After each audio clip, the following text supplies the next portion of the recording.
In the name of the Father, and of the Son, and of the Holy Spirit, Christ is born.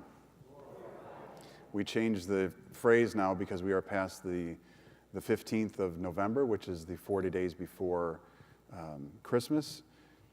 And today is Stewardship Sunday, and many times in the past I've preached on stewardship the prior weeks and leading up to today, the day that we come to contemplate prayerfully our gift to the church for the coming year.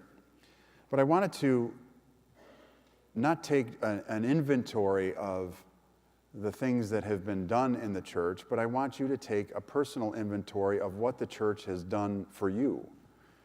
Stewardship is not just about what is visible, but it's much more than that. It's about the invisible, the things that the church has done to affect your soul, to guide you, to help you grow, to be that connection and that great vehicle that Christ died to establish for all of us.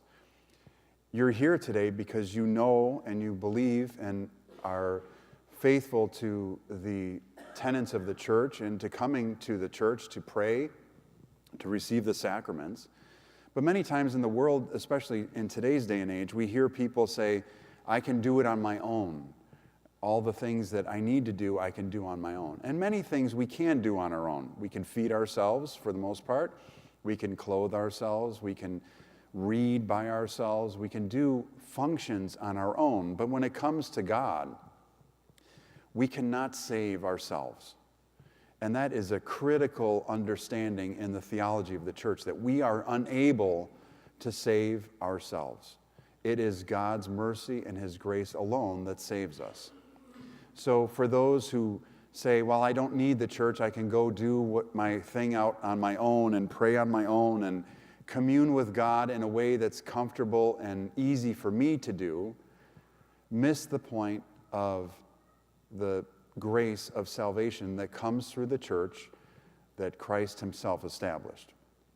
If it were that easy just to say, I can go and sit in front of my icons at home and offer my confession and receive the absolution of my sins, or I could go home and cut a loaf of bread and drink some wine and offer Holy Communion to myself, or go stand on a beach with my loved one and exchange vows and be united in the sacrament of marriage. If it were that easy, then for sure Christ's mission would have been significantly different for each and every one of us and for His specific ministry.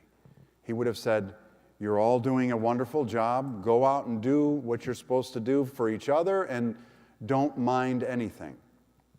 He didn't do that. He said from the time of the Old Testament, God has always commanded His people to be within the temple. He has always said that the temple is the vehicle, the ground in which is holy, and the ground in which we come into a deeper relationship and ultimately into communion with God. So you're here. You're here, many of you, I look around, I know where you sit. I know your names as you come to receive the sacrament. You are known, as Christ says about the shepherd. He says, I am the good shepherd. I know my own, and my own know me. And as a priest, it is my goal to know you by name, so when you come to receive the sacrament, that you are known, that you are in the prayers of the church, and that you are embraced by the grace of the church in the sacramental life. So you are here as the step towards this communion with God. Now, some of us might be confused about how this works with our lives. We come to church, but we might not feel everything that great warmth and embrace that we have felt at one point in time. And the fathers of the church remind us that when we feel the grace of God, it's because He has coddled us, He has held us.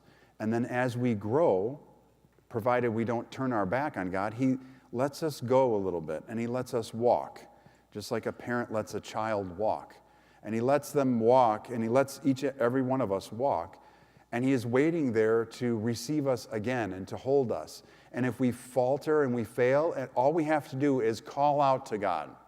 Similar to a small child walking, if they are losing their balance, they just reach up. They reach for the parent, no matter how far or how near, they reach out to hold on to the parent.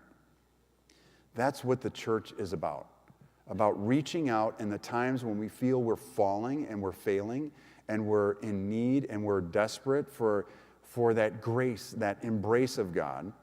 And all we have to do is call out in prayer and come to his home where he watches over us, as the dome represents, and looks down upon us, but also as the good Father in heaven doesn't neglect any of our requests. He hears everything. The prayers that are for our salvation and the prayers that he will not give to us the answers because it will be ultimately for our detriment. So as the good shepherd in the kingdom of heaven, he gives us what is beneficial for our souls. And that is all done in the context of his church. So as you are here today, I look around, I look at the icons on the walls, I look at all the adornments in the church itself, this facility, the remodeling, the renovations, the maintenance, the changing of small items to large items, to repairing small things to large things. You have responded with great zeal and love for the church. And your response is visible.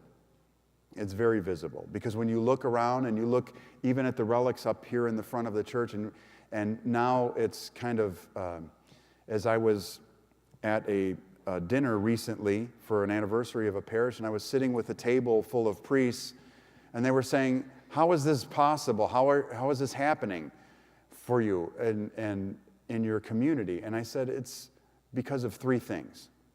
Number one, there has to be the willingness of the saints to come to be with us. Number two is that we respond to them coming to us. And number three is that we have the right avenues in which to respond and to reach out and to ask for those saints to come to us. And they have, and they are continuing to come to us, is a great and beneficial gift for us. If you will recall, for those who were here in the church when it was consecrated, and I know many of you were here for that blessed series of services where the consecration of the church and the procession around. But if you will recall, in the altar table itself has a repository in it, like a little box, and the relics of St. Haralambos up there on the top, the 40 martyrs down at the bottom, St. Kyrikos, who is a small child, and St. Boniface, who's in the back next to the ladder icon. Their relics were placed in the church, and those are critical to the consecration of the church. No relics, no consecration. It's that simple.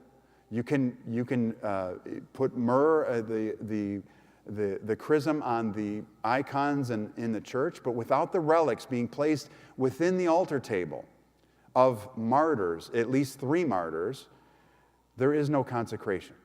That's why we have the red floor and the carpet in the church as a reminder of the blood of the martyrs that was spilled to establish the church, to build the church on the place of the martyrs.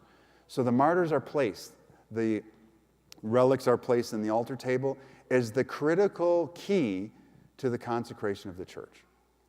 And we are so blessed to have even more of those saints in our midst. And they are here because of you and because of them. It's that simple. Your love, your support has brought them here, and their willingness to come here is here. When we had the icon from Hawaii come, the miraculous myrrh streaming icon, it came here because of 2 things. The Virgin Mary wanted to be here, and because you wanted her here. So much of the grace of reception in the church has to be our willingness to receive it. We only grow as much as we are able to receive. And God is always coming at us. All we have to do is say, come. And just take one step, and he takes 99. Take 2 steps, and he takes 198. He's coming significantly more to us than we are approaching him. And on this one day that we come together for the contemplation of the stewardship for the next year, I want you to think about not just what has been done in the church, not the visible, the tangible, but the intangible for you. What has been the change of grace for you?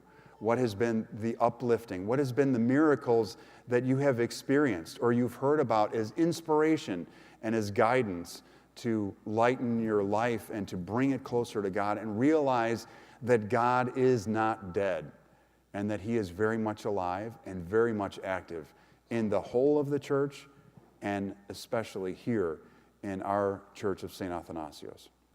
We are very, very blessed. And we are blessed because of God's grace, and we are blessed because of your love and your support. So as the parish council comes forward to hand you your stewardship cards, and we'll give you a few minutes as I finish preparing Holy Communion, to fill them out and to think about what does this mean to you? Not just the church. What does the whole of it mean to you? What does it mean in your heart? What does it mean in your soul? What does it mean to sit in a church and realize the beauty and the grace that comes to us over and over and over through the liturgical life of the church? This is not, to ask for support and finances is a small portion of the whole. We as a community, we are continuing to grow the whole of that. And that growth of the whole is you, that you're here today, that you continue to pray week after week and reaching out to God in trust, in faith, in expectation, in love, and in hope for the continued growth of your soul. But all of that is done by the expression of offering to God our lives, our whole life. As we say, let us commit ourselves and one another and our whole life to God, the whole of who we are. So prayerfully think about what your offering will be for the church for this coming year, and realize too that this, although the church has been here for 50 years and will be here for 1,000, 2,000, 3,000 years after I am long gone, what we do now lays the groundwork for the coming generations. It lays the groundwork for the children in the church. It lays the groundwork for their children in the church. And the grace, the more we can receive the grace and the more we are able to embrace God, the greater his glory will be shown in the western suburbs here of Aurora.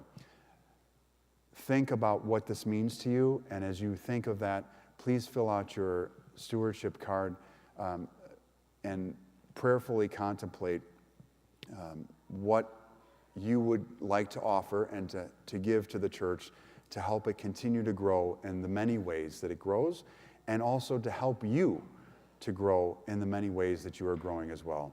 Amen.